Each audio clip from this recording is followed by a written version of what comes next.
მოგესალმებით.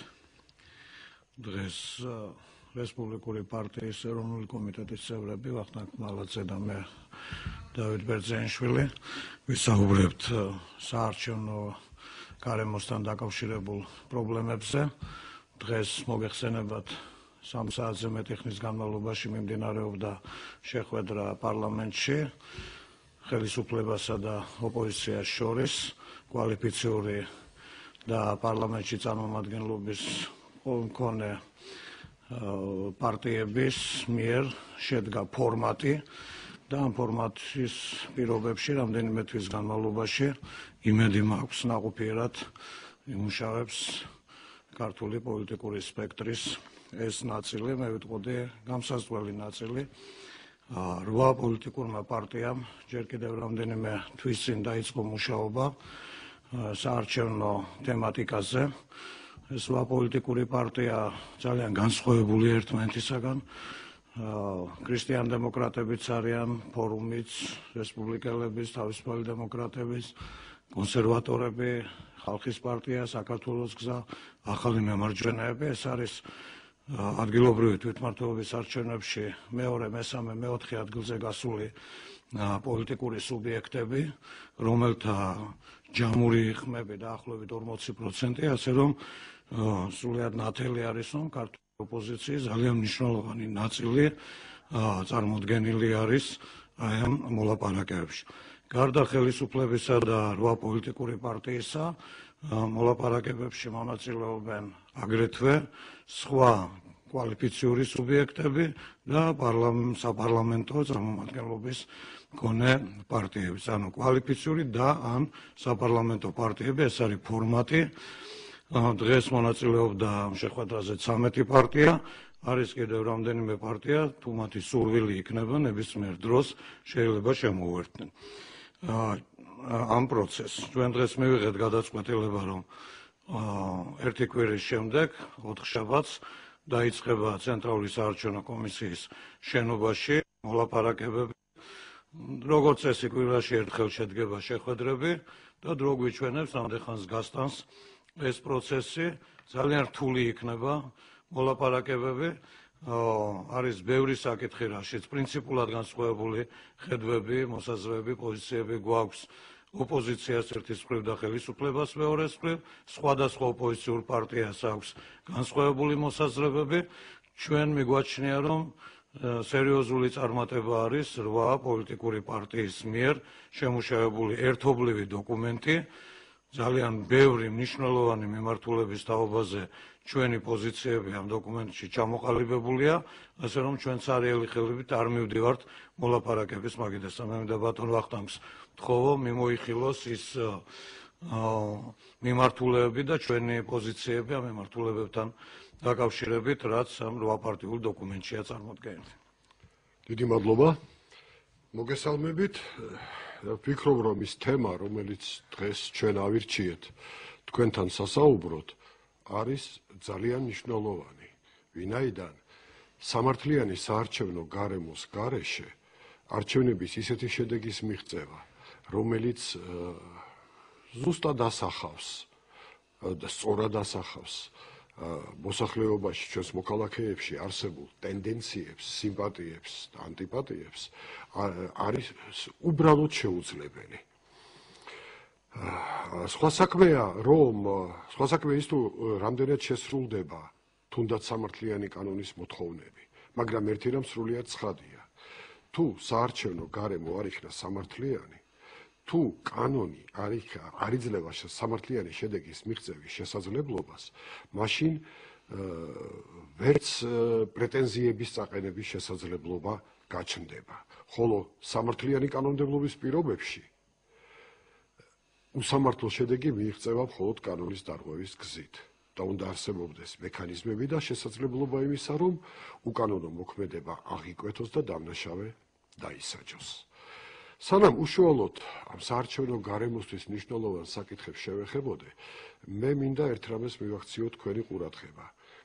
დღეს მე სხვადასხვა სატელევიზიო კომენტარებისას მოვისმინე ასეთი რამ, რომ აი ეს კონსულტაციები, რომლებიც დღეს დაიწყო, გულისხმობს საარჩევნო გარემოს გაუმჯობესების მდგომარეობის მიღწევას 1912 წლისთვის.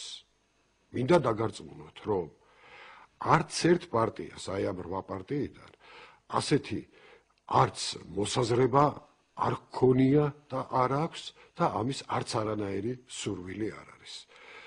ძალიან მარტივია ამის ახსნა. ჩვენი კანონმდებლობა ისეთია, რომ ნებისმიერ დროს შეიძლება მოხდეს ის, რაც გამოიწვევს, თქოთ, რიგ გარეშე არჩევნების გამართვას. გნებავთ საპარლამენტო არჩევნებისას, გნებავთ საპრეზიდენტო არჩევნებისას. და რაც უფრო ადრე იქნება მზად საარჩევნო კანონმდებლობა, სამართლიანი საარჩევნო გარემოს ამსახავი და შემქმნელი საარჩევნო კანონმდებლობა, მით უფრო შვიდად შეგვიძლია ვიყოთ. ვინაიდან თუ ჩვენ გეგმა დავისახავთ საარჩევნო კანონმდებლობის მიღებას, გაუმჯობესებას 1912 წლისთვის და არჩევნები ჩასატარებელი გახდება ვთქვათ 1911 წელს, მინდა დაგარწმუნოთ, რომ იმ არსებული საარჩევნო გარემოს პირობებში ჩვენ ვერანაირად ვერ მივიღებთ სამართლიან შედეგს. ასე რომ ძალიან ბევრი რამ იქნება დამოკიდებული იმაზე, თუ რამდენად ინტენსიურად და რამდენად შედეგიანად წარიმართება აი ეს პროცესი. და ჩვენი მოთხოვნა, ერთ-ერთი ძირითადი მოთხოვნა გახლდათ და გახლავთ ის, რომ მთელი პროცესი ამ მოლაპარაკებისა იყოს გამჭვირვალე, იყოს საჯარო, რათა საზოგადოებას სრული ინფორმაცია ჰქონდეს იმის თაობაზე, თუ რა ხდება, როგორ მიდის პროცესი, ვინ უწყობს ხელს სამართლიანი გარემოს შექმნას და ვინ უშლის ხელს ამას. ახლა რაც შეეხება უშუალოდ თემებს. რამდენიმე თვეა მიმდინარეობს მუშაობა აი ამ საკითხებზე. და აი ამ კითხვა მე მგონი, ხო? მაყურებელი ეთერში. მაშინ მოусმინოთ. გისმენთ. ბატონო დავით, გესმით? დიახ, გისმენთ. ბატონო დავით, ბატონო ვახტანგ, მოგესალმებით. მე მაინტერესებს ერთი ძალიან კონკრეტული საკითხი. ეროვნული ფორუმის წარმომადგენლებმა განაცხადეს, რომ არავითარ შემთხვევაში არ მიიღებდნენ მონაწილეობას ბაქრაძესთან შეხვედრაში ამ საარჩევნო კოდექსთან დაკავშირებით. თქვენ ახლა თქვით, რომ ეროვნული ფორუმის წარმომადგენლებიც იყვნენ და მაინტერესებს, იყვნენ თუ არ იყვნენ? არა, მე არ მეთქვამს, რომ წარმომადგენლები იყვნენ ბაქრაძესთან შეხვედრაზე, გეტყვით როგორ არის. ეროვნული ფორუმის ხელმძღვანელები დღესაც შეხვედრის წინ ჩვენ ყველა შეკრებილი ვიყავით ეროვნული ფორუმის ხელმძღვანელების ჩათვლით. სანამ წავიდოდით ბაქრაძესთან შეხვედრას, გუშინწინაც ისინი ძალიან ინტენსიურად მუშაობენ ამ პროცესში. სრულიად გასაგებია მათი мотиваცია, რომ სანამ ყავთ პოლიტიკური მძევალი, თავად ისინი მოლაპარაკების მაგიდასთან არც ხდებიან. ამასთანავე ეროვნული ფორუმის ხელმძღვანელების კახა შარტავას და ირაკლი მელაშვილის და სხვათა სახით ჩვენ სრული მანდატი გვქონდა, ისინი წარმოგვედგინა აი ამ შეხვედრას. ასე რომ ვითარება არის ასეთი, რომ რაც მალე გადაწყვეტს ხელისუფლება ამ პრობლემას, მით უფრო სრულფასოვნად ჩაერთვება და ამის სურვილი აქვს და ეს გაცხადებული აქვს ეროვნულ ფორუმს ამ მოლაპარაკებებში. დამაიმედებელი შეიძლება იყოს ის, რომ დღეს სახალხო დამცველმა გააკეთა განცხადება მემართა შინაგან საქმეთა სამინისტროს და ეს საკითხი რაც შეიძლება მალე იყოს შესწავლილი. მე ზუსტ ციტირებას ვერ მოვახდენ, იმიტომ თავად ტექსტი არ მინახავს, მაგრამ როგორც გადმომცეს, ეჭვის ქვეშ არის დაყენებული სამართლიანობა ჩაკვეტაძის დაჭერისა სახალხო დამცველის მხრიდან, ამიტომ აი ეს ვითარება ეროვნული ფორუმი უშუალოდ მოლაპარაკების მაგიდასთან დღეს არ ყოფილა, ამასთანავე მისი მანდატი დანარჩენი 7 პარტიის წარმომადგენლებს ჰქონდა და ეროვნული ფორუმი არის მოსურნე, რომ რაც შეიძლება მალე მიეცეს შესაძლებლობა ჩაერთოს სრულფასოვნად უკვე მოლაპარაკების მაგიდასთან აი ამ შეხვედრებში. მაშინ თქვენის ნებართვით გავაგრძელებ მე ამ თემებზე საუბარს.